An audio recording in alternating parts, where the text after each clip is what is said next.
Hello world, Shelly here, and it's time for another episode of Foundation Fest. And today I am checking out from Kvd Vegan Beauty the much anticipated Good Apple Foundation Balm. Retails for $38 for 0.35 ounces of product. Currently getting 3.3 out of 5 stars with 247 reviews on Ulta's website. It is described as buildable, full coverage, hydrating foundation balm with a lightweight long wear formula and a fresh matte finish.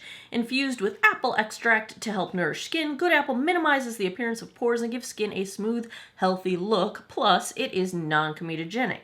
This non-cakey, flashback-free foundation quickly covers blemishes and discoloration for an instant confidence boost.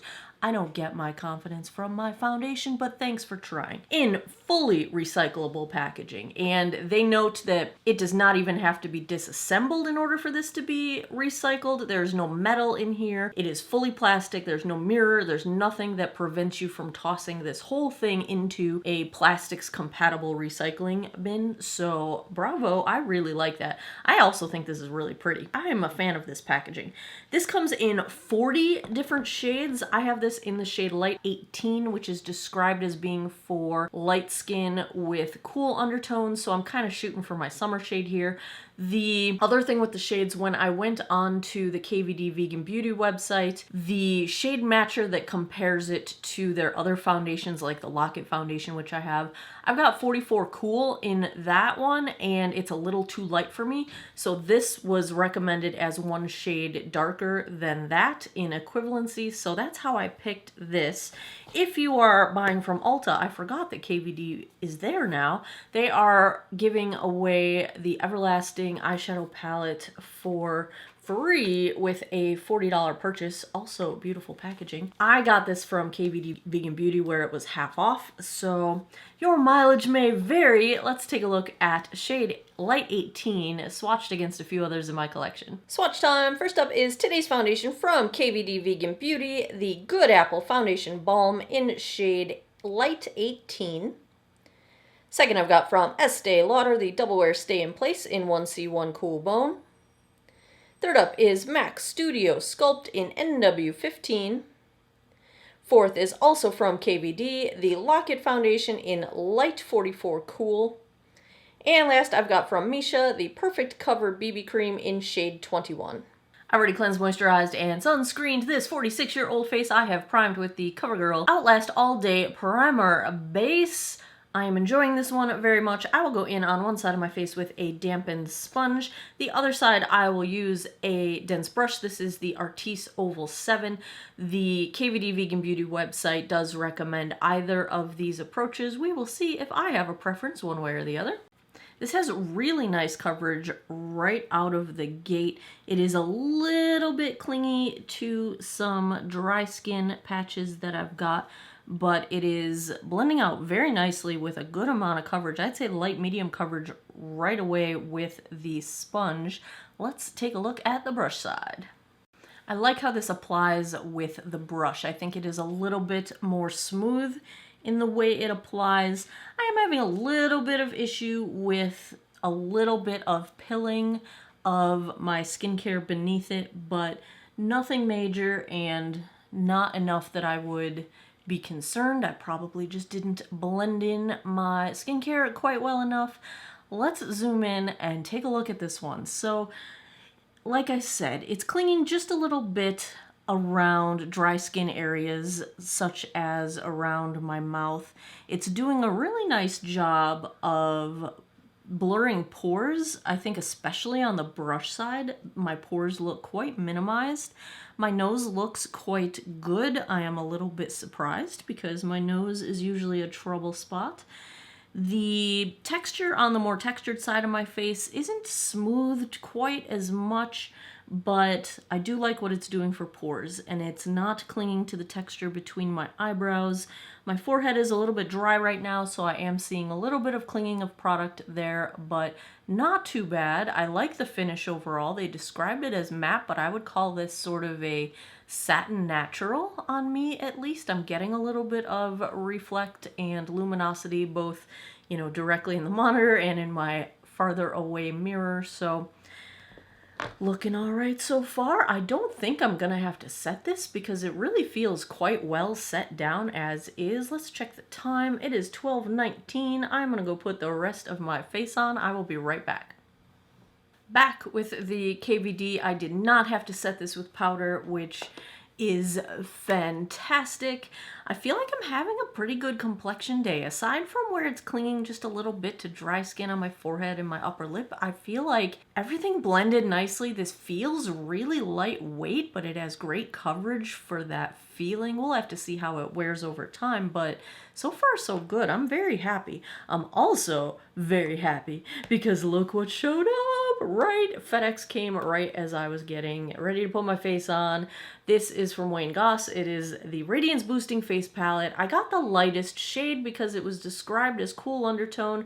I was afraid it would be a little bit too light for me, but I don't think it is. And the sculpting shade, totally cool undertone. Bravo, perfect, love it, love it, love it, love it. The bronzing shade looks really light in the pan, but I feel like it bronzed me just fine. And it looked pretty peachy in the pan, but I don't feel like it comes across super peachy. I usually go for a red undertone bronzer, but I'm really happy with how this looks. Very, very happy. Also use the Goss blush because reasons, might as well do the whole Goss thing. Of course, my eyes are that KVD Everlasting palette. Couldn't decide if I wanted blue or purple. Ended up all over the place, but very much enjoy that palette. I forgot how much I enjoy KVD eyeshadows. I love their formula. Dig in. Also use the Kvd Lash Primer Epic Curl, I think it's called. Yes. And my mascara is Wet n Wild Big Papa. My lip is Natasha Denona Lip Euphoria in Nude.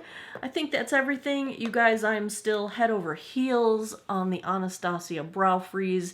I can make my brows do backflips if I wanted to. This stuff is freaking amazing. It has no dry time. It's instantaneous hold. Like, I can't even begin to tell you how much I love this right now.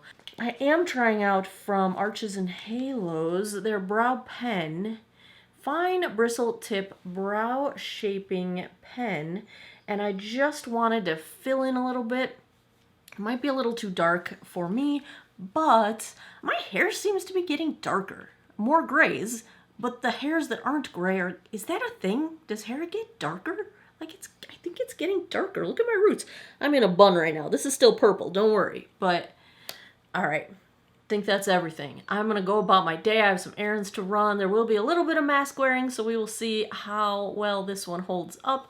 I will come back in a bit with a daylight check-in, and then I'll be back tonight, give you guys my final thoughts. Hey guys, we are about 3 hours in at this point, and when I left the house this morning, I thought, we're about like an A- kind of a situation, but this kind of went down quickly.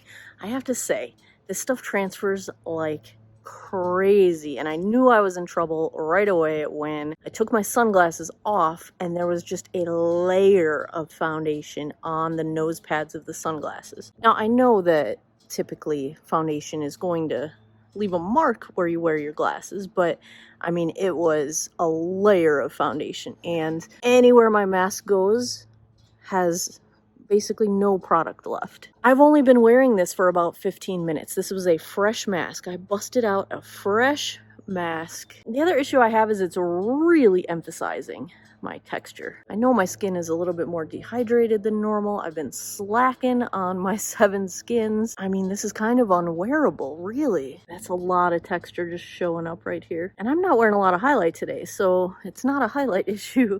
This would be, I would say, my summer shade, a little bit too dark for winter, but I bought it intending that. I was hoping it would work out nicely and that I would really like it, and then I would wear it all summer. Let me turn to the sun. There you go.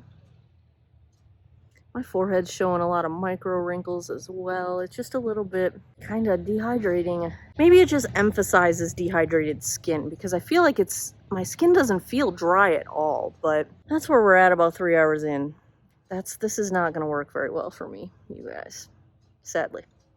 I'll check back tonight. We'll see how it goes. 10:58 p.m. That puts us just past the 10-hour mark. Let's take a look at how the KVD Vegan Beauty Good Apple Foundation Balm held up. This is one that I have been back and forth and back and forth and back and forth on all day today. I started out thinking we were in A- territory. I did a daylight check-in thinking we were near failing. I, throughout the evening, would catch myself in the bathroom mirror and think, ooh, maybe I'm being too hard on this one because at a distance it does look fairly nice.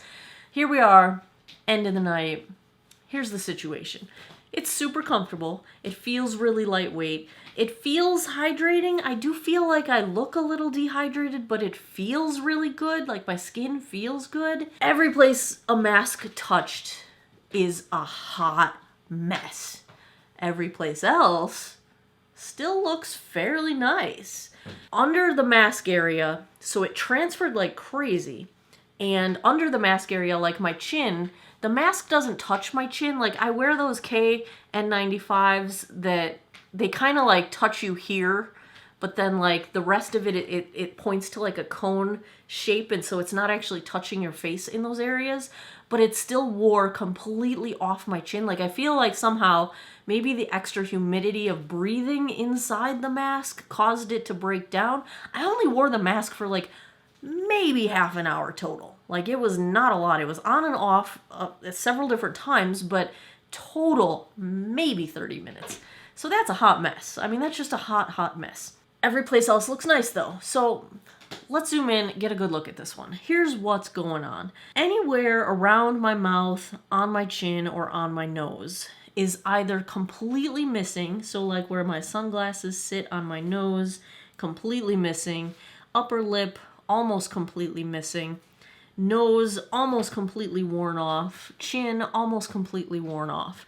Like any place that's under that mask is just a combination of worn away or breaking down and clumping up. Not cool.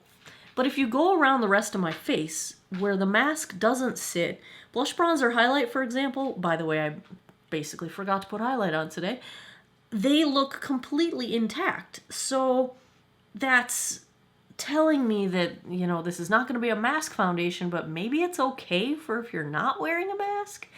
I don't know who does that these days, because it's going to be mask wearing season for a while. But, you know, if we take the mask out of the equation, the biggest complaints for me is it clings to dry patches or flaky skin. If you have any of that, I've got a little bit on my forehead right now. So it's not the best friend of dry patches. However, if you have dry skin, it feels wonderfully fine. So if you're not flaking, it's probably okay. If you are flaking, it's gonna cling to those edges of that flaking skin. It's not settling into lines. I think it does a nice job at smoothing pores, but not a very good job at smoothing texture. So, mixed bag. If I had to give a grade to the KVD Vegan Beauty Good Apple Foundation Balm, it has a lot of good things going for it. It's got some pretty big negatives. I am just going to go with a straight C. We're just going to call it average. I think in certain scenarios, it's going to work really nicely. It's got fantastic coverage. If you have dry skin but not flaking skin and you don't have to wear a mask, it might be fantastic for you. That said, you also might fall on the side of the fence where all of the things it's not good at are what you need it to be. So I'm just going to give it a C. I can see myself wearing it in certain situations. I think it probably transfers a little too much to ever make it into my B category, but I will wear it a few more times, see if I can make it work any better, see if different primer or no primer helps it out any better. I will see what I can do, but we're going to go C for now. That is my final verdict. There you have it. Another episode of Foundation Fest is in the books. If you enjoy foundation reviews, if you had fun with this one, give me a thumbs up down below. Let me know in the comments, what do you want to see next? I buy them up, I keep a running list, and I grab them whenever I can. Sephora sale time! Let me know what you guys want to see. And as always, thanks a lot for taking some time out of your day to geek out over makeup with me. Come back every Monday, Wednesday, Friday, 9 p.m. Eastern time for new videos. I appreciate your time, and I hope you guys all have an awesome day or night wherever you are in the world.